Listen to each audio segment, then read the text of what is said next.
بسم اللہ الرحمن الرحیم۔ السلام علیکم خواتین و حضرات، امید ہے آپ سب بخیریت ہوں گے۔ آج میں آپ کے لیے قرآن پاک کے کچھ معجزات لے کر آیا ہوں۔ بے شک قرآن کریم اللہ پاک کا ایسا عظیم الشان کلام ہے جس کے معجزے ہر دور میں نظر آتے رہتے ہیں۔ یہ جو واقعہ میں آپ کو سنانے جا رہا ہوں، یہ محمد انور صاحب اپنی کتاب ناقابل یقین سچے واقعات میں لکھتے ہیں۔ کہتے ہیں کہ 1987 کی بات ہے کہ مجھے امریکہ میں کچھ وقت گزارنے کا موقع ملا۔ اس وقت مصر کے مشہور قاری عبدالباسط، جن کی کیسٹیں آپ اکثر سنتے رہتے ہیں، وہ بھی وہاں تشریف لائے۔ کچھ ایسا سلسلہ بنا کر مختلف محفلوں میں وہ قرآن پاک کی تلاوت کرتے تھے، اور یہ عاجز یعنی میں کہیں اردو میں کہیں انگلش میں جیسا مجمع ہوتا تھا اسی کے حساب سے کچھ باتیں عرض کر دیا کرتا تھا۔ اسی انداز سے مختلف جگہوں پر پروگرام ہوتے رہے۔ آپ کو پتہ ہی ہے کہ قاری عبدالباسط کتنا ڈوب کر قرآن پاک پڑھتے تھے۔ اللہ کریم نے ان کو ایسی آواز دی تھی کہ جو ان کی زبان سے قرآن سنتا وہ اش اش کر اٹھتا تھا۔ ایک مرتبہ کسی دوست نے ان سے پوچھا، قاری صاحب آپ اتنا مزے کا قرآن پڑھتے ہیں، آپ نے بھی کبھی قرآن پاک کا کوئی معجزہ دیکھا ہے؟ وہ کہنے لگے، قرآن کا ایک معجزہ معلوم نہیں کہ میں نے کتنے سینکڑوں معجزے دیکھے ہیں۔ انہوں نے کہا، کوئی ایک سنا دیجئے۔ تو یہ واقعہ وہ سنانے لگے۔ قاری صاحب فرمانے لگے، یہ اس وقت کی بات ہے جب جمال عبد الناصر مصر کا صدر تھا۔ اس نے رشیا یعنی روس کا سرکاری دورہ کیا۔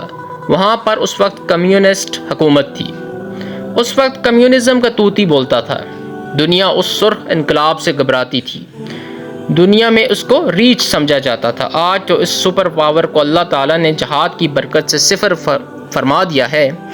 جمال عبد الناصر ماسکو پہنچا۔ اس نے وہاں جا کر اپنے ملکی امور کے بارے میں کچھ ملاقاتیں کی۔ ملاقاتوں کے بعد انہوں نے تھوڑا سا وقت تبادلہ خیالات کے لیے رکھا ہوا تھا۔ اس وقت وہ آپس میں گپے مارنے کے لیے بیٹھ گئے۔ جب آپس میں گپے مارنے لگے تو ان کمیونسٹوں نے کہا، جمال عبد الناصر تم کیا مسلمان بنے پھرتے ہو؟ تم ہماری سرخ کتاب کو سنبھالو جو کمیونزم کا بنیادی ماخذ تھا۔ تم بھی کمیونسٹ بن جاؤ، ہم تمہارے ملک میں ٹیکنالوجی کو روشناس کرا دیں گے۔ تمہارے ملک میں سائنسی ترقی بہت زیادہ ہو جائے گی اور تم دنیا کے ترقی یافتہ ملکوں میں شمار ہو جاؤ گے۔ اسلام کو چھوڑو اور کمیونزم اپنا لو۔ جمال عبد الناصر نے انہیں اس کا جواب تو دیا، لیکن ان کو تسلی نہ ہوئی۔ اتنے میں وقت ختم ہو گیا اور واپس آ گئے، مگر دل میں کسک رہ گئی کہ نہیں، مجھے اسلام کی حقانیت اور بھی زیادہ واضح کرنی چاہیے تھی، جتنا مجھ پر حق بنتا تھا میں نہیں کر سکا۔ 2 سال کے بعد جمال عبد الناصر کو ایک مرتبہ پھر رشیا روس جانے کا موقع ملا۔ قاری صاحب فرماتے ہیں کہ مجھے صدر کی طرف سے لیٹر ملا کہ آپ نے تیاری کرنی ہے اور میرے ساتھ ماسکو جانا ہے۔ کہنے لگے، میں بڑا حیران ہوا کہ قاری عبدالباسط کی تو ضرورت پڑے سعودی عرب میں، عرب امارات میں، پاکستان میں، انڈیا میں، جہاں مسلمان بستے ہیں، ماسکو اور رشیا جہاں خدا بیزار لوگ موجود ہیں، دین بیزار لوگ موجود ہیں، وہاں قاری عبدالباسط کی کیا ضرورت پڑ گئی؟ خیر تیاری کی اور میں صدر صاحب کے ہمراہ وہاں پہنچا۔ وہاں انہوں نے اپنی میٹنگ مکمل کی۔ اس کے بعد تھوڑا سا وقت تبادلہ خیالات کے لیے رکھا ہوا تھا۔ فرمانے لگے کہ اس مرتبہ جمال عبد الناصر نے ہمت سے کام لیا اور ان سے کہا، یہ میرے ساتھی ہیں جو آپ کے سامنے کچھ پڑھیں گے، آپ سنیے گا۔ وہ سمجھ نہ پائے کہ یہ کیا پڑھے گا۔ وہ پوچھنے لگے، یہ کیا پڑھے گا؟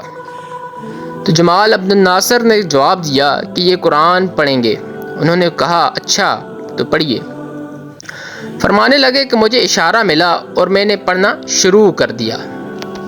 قاری عبدالباسط فرماتے ہیں کہ میں نے سورہ طٰہٰ کا ورد کرنا شروع کر دیا، جسے سن کر کسی دور میں عمر ابن خطاب رضی اللہ تعالیٰ عنہ بھی ایمان لائے تھے۔ فرماتے ہیں کہ میں نے جب 2 رکوع تلاوت کر کے آنکھ کھولی تو میں نے قرآن کا معجزہ اپنی آنکھوں سے دیکھا کہ سامنے بیٹھے ہوئے کمیونسٹوں میں سے 4-5 آدمی آنسوؤں سے رو رہے تھے۔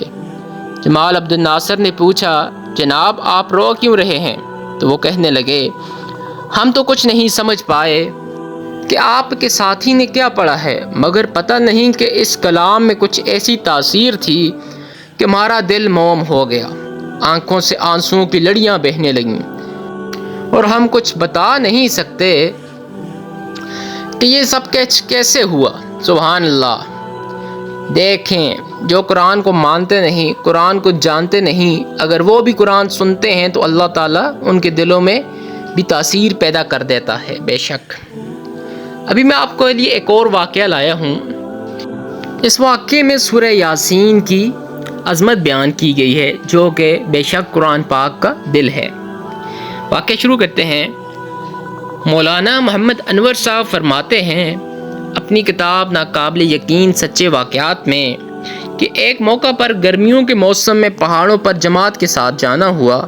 صبح کے وقت ایک پہاڑی سے دوسری پہاڑی تک پیدل جانا تھا۔ سفر لمبا تھا۔ ہر ایک نے اپنا اپنا سامان سر پر اٹھایا اور چلنا شروع کر دیا۔ کیونکہ رمضان کا مہینہ تھا اس لیے آٹا چاول وغیرہ نہ خریدے۔ مشورے میں طے پایا کہ جہاں جا رہے ہیں وہاں سے خرید لیں گے۔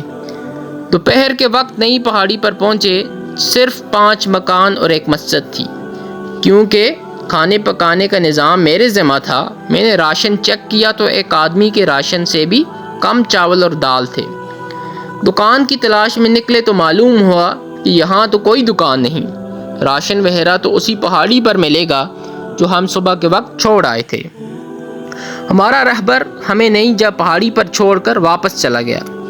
اب واپس جانا بھی ناممکن ہو گیا تھا۔ عصر کے وقت 4 آدمی اور آ گئے اور انہوں نے رات ہمارے ساتھ ٹھہرنے کا ارادہ ظاہر کیا۔ اب جماعت میں کل 15 آدمی تھے جن کی افطاری اور سحری کا انتظام میرے ذمہ کرنا تھا۔ میں بہت ہی پریشان بیٹھا تھا۔ امیر صاحب سے مشورہ کیا، انہوں نے میری پریشانی دیکھ کر کھانا پکانے کا چارج لے لیا اور مجھے اور میرے ایک ساتھی کو ساتھ والے جنگل میں جانے کو کہا۔ وہاں سے ہمیں تھوڑے سے جنگلی شہتوت اور زیتون زمین پر پڑے ہوئے ملے۔ ہم وہ اٹھا کر لے آئے اور افطاری اس سے کی۔ اب امیر صاحب نے مجھ سے کہا کہ جو کچھ میں کروں آپ دیکھتے رہیں، پوچھیں نہیں کہ کیا کر رہے ہو، اور جو کہوں وہ کرو۔ امیر صاحب نے 2 بڑے دیگچے پانی سے بھر کر چولہوں پر چڑھا دیے۔ ایک میں بس ایک چھٹانک دال چنا اور دوسرے میں 2 چھٹانک کے قریب چاول ڈال کر کچھ پڑھنا شروع کیا اور کھانا تیار ہونا شروع ہو گیا۔ مغرب کی نماز کے بعد دسترخوان لگایا گیا اور 15 ساتھیوں نے پیٹ بھر کر کھانا کھایا۔ سحری کے وقت بھی امیر صاحب کچھ پڑھ رہے تھے اور دونوں دیگچے چولہوں پر چڑھے ہوئے تھے۔ چنانچہ سحری بھی 15 ساتھیوں نے پیٹ بھر کر کھائی۔ فجر کی نماز اور دوسرے اعمال سے فارغ ہو کر جب میں نے دیگچے کھولے تو ان میں دال اور چاول ابھی تک بچے ہوئے تھے۔ جب سب معمولات سے فارغ ہو گئے تو امیر صاحب نے بتایا کہ آپ کتابوں میں تو پڑھتے ہیں کہ جہاں کھانا کم ہونے کا ڈر ہو یاسین پاک پڑھو، اور آج آپ لوگوں نے اس کا عملی نمونہ بھی دیکھ لیا۔ یعنی کہ مولانا صاحب وہاں صرف اور صرف یاسین پاک کی تلاوت کر رہے تھے اور ساتھ میں کھانا بانٹ رہے تھے، جس کی وجہ سے اللہ پاک نے اس میں برکت کی اور وہ 15 لوگوں نے کھایا اور آخر میں بچا بھی رہا۔ تو یہ تھے قرآن پاک کے کچھ معجزات، اور لاکھوں کروڑوں ایسے معجزات ہیں جس سے کتابیں بری پڑی ہیں۔ تو اب ملتے ہیں نیکسٹ قصے میں انشاءاللہ۔ میرے چینل کو لازمی لائک، سبسکرائب اور شیئر کریں۔ اللہ حافظ۔